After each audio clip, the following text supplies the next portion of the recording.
Hey folks, it's Frithgar here, how you doing? Welcome back to Farming Simulator 19 here in Erlengrat. You cannot please all of the people all of the time. It's very, very easy to upset all of the people. Very easy to upset all of the people, but I'm trying to avoid doing that as well, if at all possible this time. I know it's very out of character for me. It is extremely out of character for me, but I am going to give it a go. I have been told I need to try to stop upsetting everybody around me. I don't know why people would insist on asking things like that. Seems a bit of an extreme request, but there we go. It has been asked, so I will try and do it. Now then, get another bucket of these in. Little tip for you, by the way. Little tip. I can tell you this from personal experience. If you're going to be going around a corner, don't go round the corner sharp as you're raising a heavy bucket into the air. And don't do it going backwards either. Neither one will go well for you. Your tractor will tip over. The reason my tractor didn't tip over was not because of skilled driving on my part. It was because of absolute, pure, dumb luck and nothing else. It absolutely scared the poop out of me, and I've been very, very cautious about going around a corner with the bucket in the air ever since. And it wasn't something that, it wasn't because I was particularly new to it. I was putting a thing in, I was trying to put a bale in, or put two bales in, and then I had an extra bale or something. And I just picked it up like this, and then I picked the bale up on the bale spike on the tractor, came round like that as I was lowering it down to go and put it down onto another one. But because I was going quickly, and because I was, 19 and knew everything and was in a hurry, basically I'm on a hill like this with it up in the air like this, yeah? And I'm coming backwards, and I'm doing that while it's still coming down. Now, I got to this point here, and the back wheel on this side was right up in the air, and the tractor was kind of balancing, and I had this going down as fast as I possibly could. I'd stopped moving as well. If I'd kept moving, it probably would have tipped it over, and I had that one come down, and I slammed it down onto the ground. My heart was racing. That's the closest I've come to tipping a tractor over, and yeah, I wouldn't recommend it. So, a little tip from me to you. When you are pulling out of any kind of load, or you're raising your bucket to push towards a load, or you're raising bales or whatever, don't, whatever you do it going around a corner. Make sure that you are lined up first and then pick it up. It's worth taking an extra 10 seconds to do the job and still being alive when the job is finished. I mean, yeah, there's a good chance that wouldn't have killed me. It would have just tipped the tractor over, okay? But at the same time, if you tip a tractor over onto its side, farmers tend to get a little bit agitated about things like that, and you may find that although you are still alive, you are then joining the ranks of the unemployed, and that may not be conducive to your dreams of a career in agriculture.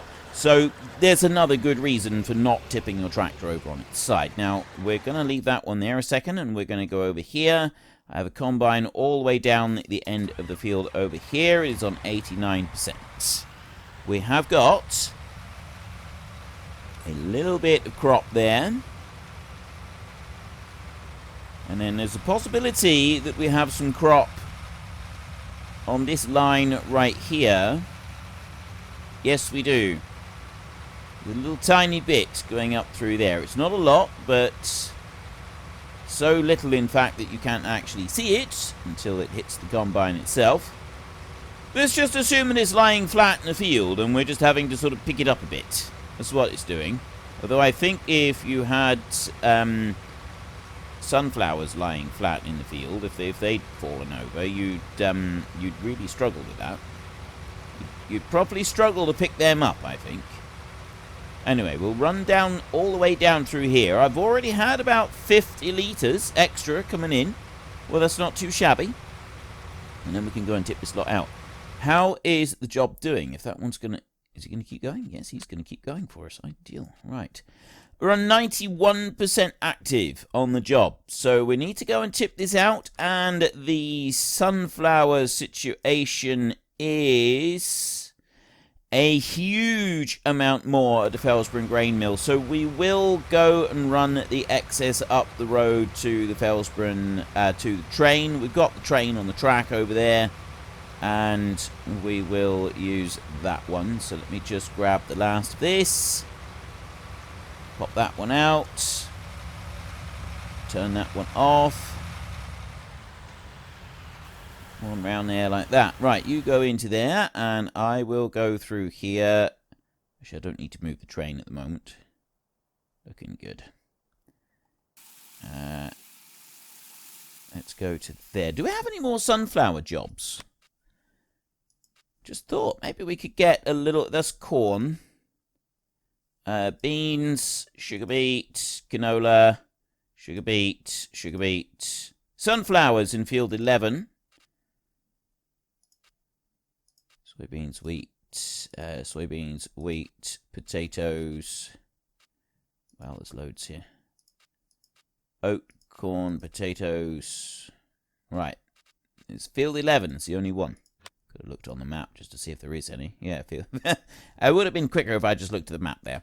Okay, so we do have field 11 option for doing a harvest, and that is take it to the grain mill as well. So I've got 28,000 litres of sunflowers here. We could make quite a bit of money out of this, actually. So what I'm going to do is I'm going to take this and I'm going to tip it into the grain mill. And then I'm going to run the rest of it over to the train station, and I'm going to tip it out there so that that can be taken to the Fellsborough grain mill.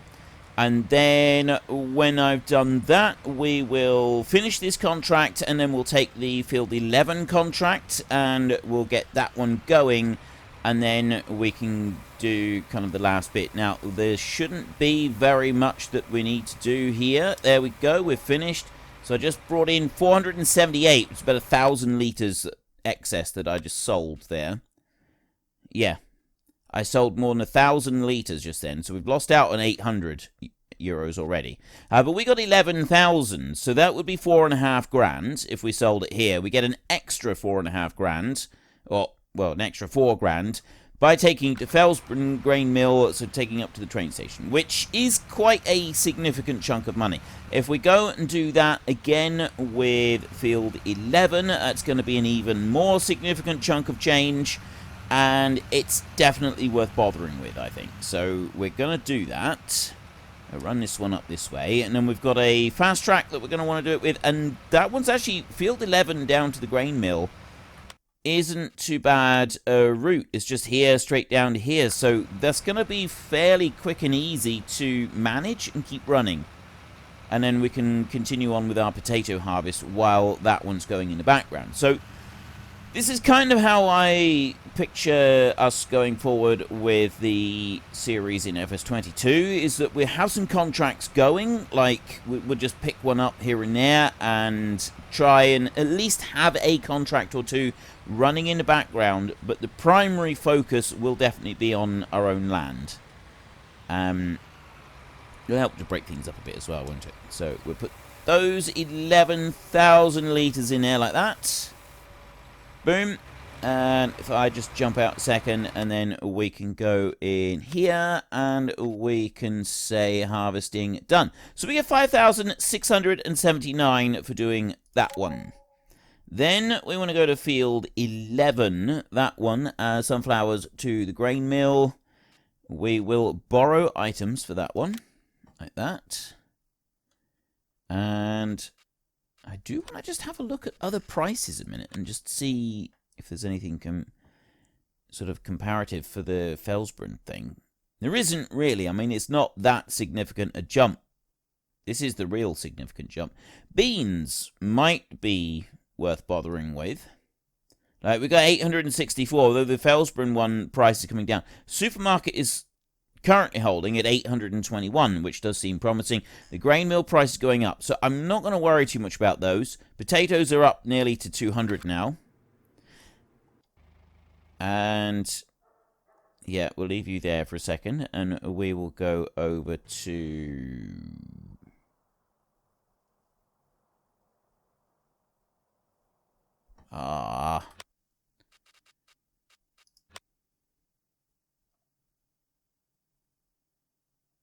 Was it... What?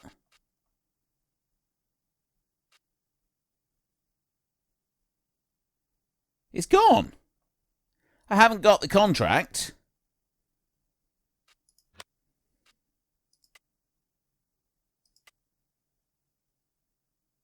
Huh. I don't have the Field 11 contract, and I don't have the job either.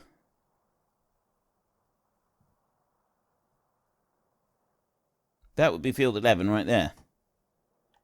Okay, that's a little bit bizarre, but apparently we can't have that one, so we've just got 11,000 litres of sunflowers in storage. Let's just make sure that they are actually in storage. They are. Right.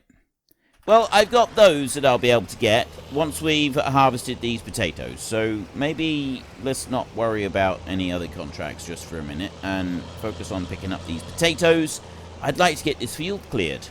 And then we've got to decide what we're going to do next. We're up to 43,000 euros, which is not a bad quantity of money to have, but it's not going to be enough to really expand our operation here. Now, something that I am considering is selling the electric tractor. That would get us a bit of money, but I mean, we kind of wanted to have the electric tractor. That was one of the big things that we were going to have with this series, was having that electric tractor, because it's, you know, a really awesome tractor.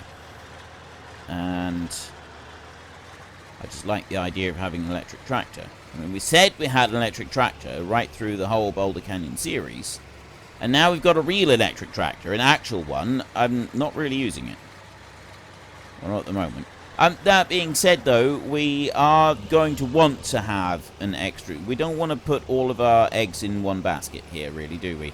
Another tractor is definitely something that we would want, because just having this one, whilst this is a powerful tractor and is able to do most things that we want, it's not going to be enough to do everything we want. Now, I do, of course, have the option to go and get started on planting that field over there. We could plant that field. That's what we were talking about, wasn't it? Was being able to harvest stuff. Now, we're not interested in the self-propelled technology. The potatoes over here, we were looking at the harvester, which is basically those two together, or this one on its own. And the advantage of that one is that you can have a smaller tractor on it. So we've got this planter right here. This is the one that we've got. So we could use that one and we could plant some more stuff. We can go, that's, oh, they're both 1.5 meters wide, so there's no difference in the width of them. It's just that one you can put fertilizer into it if you want to. And we don't have any fertilizer though, so, and we're not doing fertilizer like that anyway. So we could go and do some planting with that one. We could get started on that. But it means we need 160,000 to be able to do any harvesting. The other one was, of course, the sugar beet, and that one were these two combined, which was 120,000, which is a fair bit cheaper, admittedly. And then if we want a bigger potato planter, that's another big chunk of change again. And I remember now the other thing I was talking about doing was finishing sorting out the stuff at the biogas plant and then selling the biogas plant, which is worth 120,000. So that's going to get us all the money that we would want for doing pretty much whatever else we want to do. I got to decide what I want to do. So I know that you said that you wanted me to focus on root crops. I did previously mention that I could divide my big field that I've got here in, at least divide it in half. Remove a bit more of it up there so that then I've got two separate fields. And I could then get started on planting one of those halves already. Because it's not like we got to wait for anything, is it? I've got the planter there. I can get going with the small planter. That would work. That's definitely an option for us. And then this field here, we could plant this one with potatoes again. And when we've done that, like, we can, if we don't have the money to go and buy a big harvester, we can always do it like this. But I suspect we will have the money because we've still got some silage left at the BGA. So I see no reason why we would need to worry about getting the stuff harvested. Now, what else was the issue here? Got that one right there. We go soil composition. I need lime on that field. So let's focus on our own land here. At present, I don't have a front weight for this one. I've only got a front weight that is shared between the two. So I'm going to need a front... If I'm going to be spreading lime, I need a front weight. So that's something that we have to go and get right now. Let's go this way. What's that there? Oh, that's the cultivator over there. So we're going to go and buy ourselves a front weight. I do have a question for you. When we start in FS22, do you want me to stick to my no leasing policy? I'm doing this without leasing stuff. We only buy it.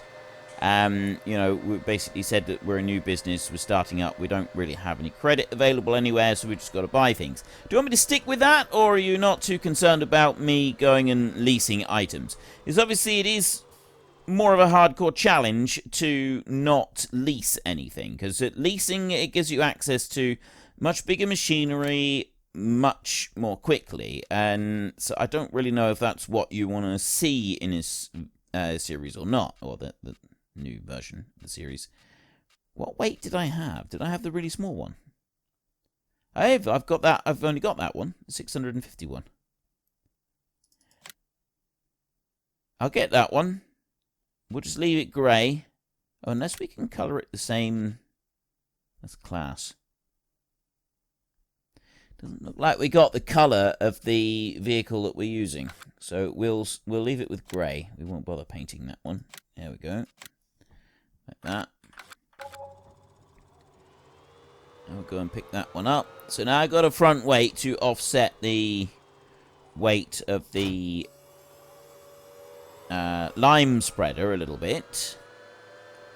And we want to go and put lime on the field. Now, before I go and do that, I'm actually thinking that we should put a bit of lime on... Not bit of lime. We should mark out... If I'm going to divide this field up, I'm thinking that we at least want... The big chunk of field that we got there, we at least want to cut it in half. And... So if I do that first, that means that we're not wasting any lime on the bit that's going to become the new track going across the field. So let me just come in here a minute, like that. And we'll stop there a second. I'm going to just tip out this load of tatipos a minute, and then we can have a look from here where it is that we're going to do this. So this is the... We're going to get a couple more loads out of this field, I think. There's quite a few potatoes here still. Which I'm not sorry about, actually. There's a nice little bit of money is going to come in from this field. So potatoes, whilst they're a lot of work, they do seem to actually be worth it. So let's go and have a look in here then. We want to go to landscaping. Obviously, we don't want to landscape excessively, although I do want to move that plow, and I want to make my other new field that I was thinking of. So, how are we going to divide this field up? I'm kind of thinking just a line from that corner straight up across. Wouldn't be bad. Let's spin you around this way, and...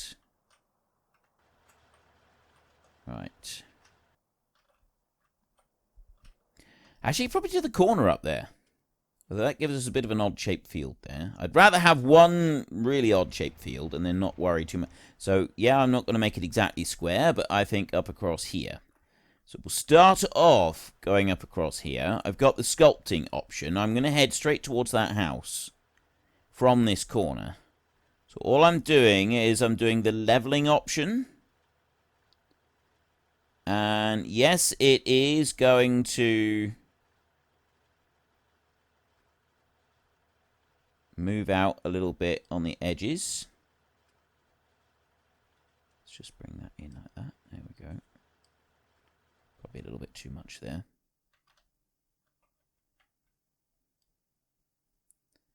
And all I want to do is go in a straight line up there, like that.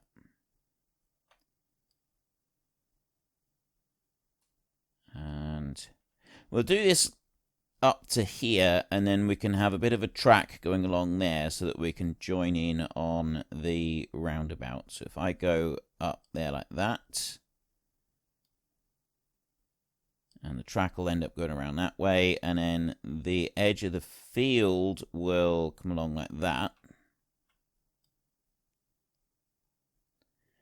There's no point in having too much in the corner on the field. You're not going to be able to do very much with it anyway. I've gone back a little bit too far there. That's all right. We can have a rough edge of a field. That's not really going to be the end of the world, is it?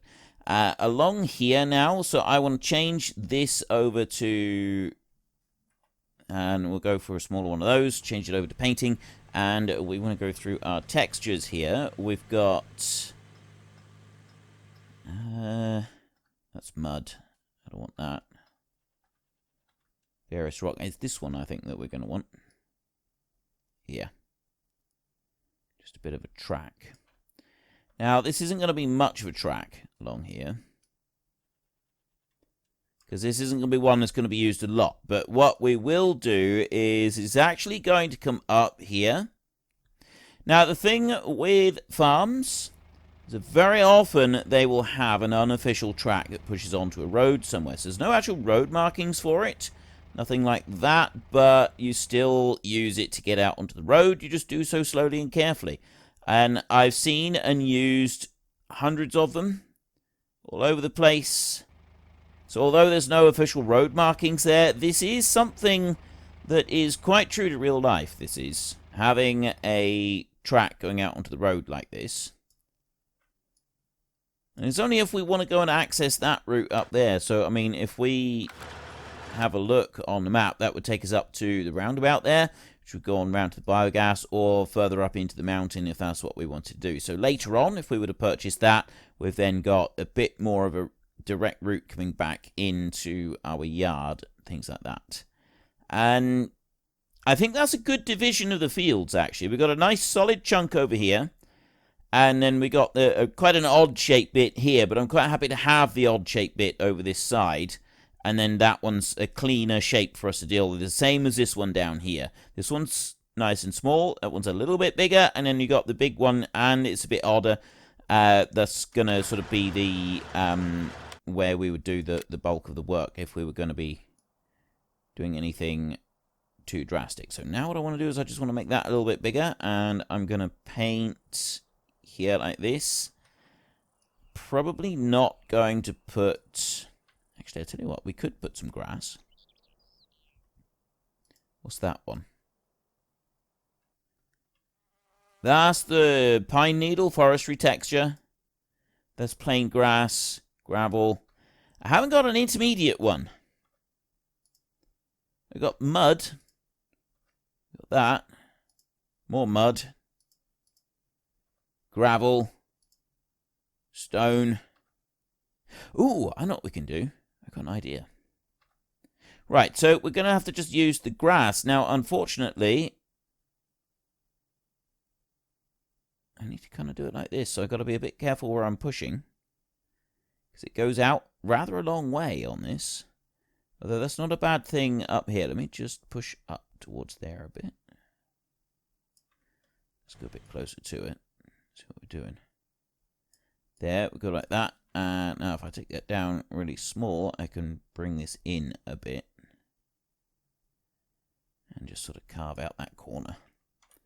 That's better. That's much better, that is. See around this way there. bring that up. Okay. So we can go a little bit bigger with this.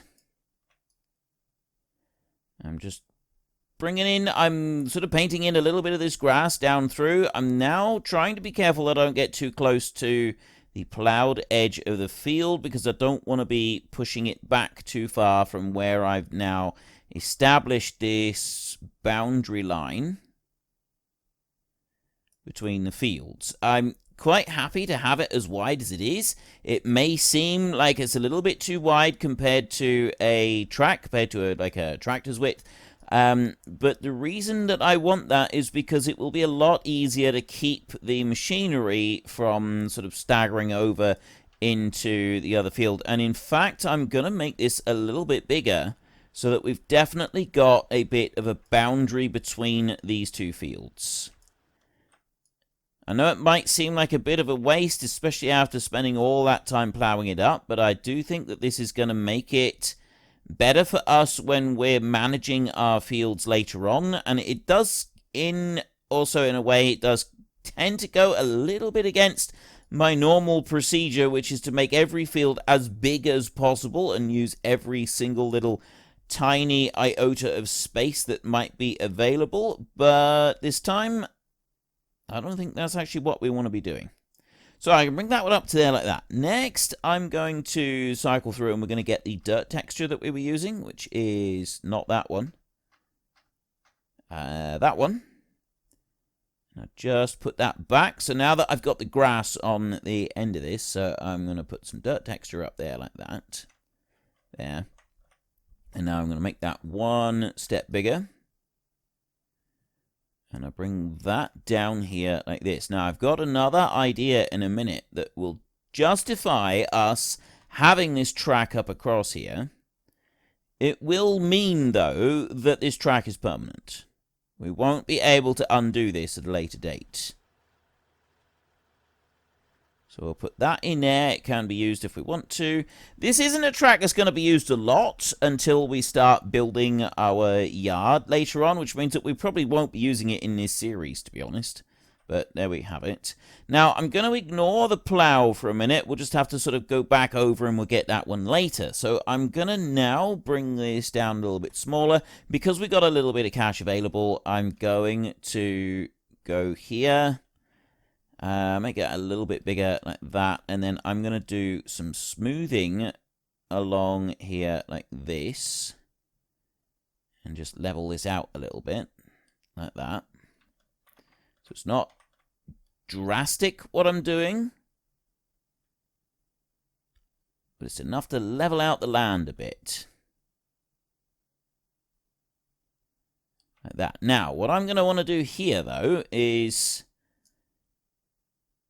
that, and this is more drastic.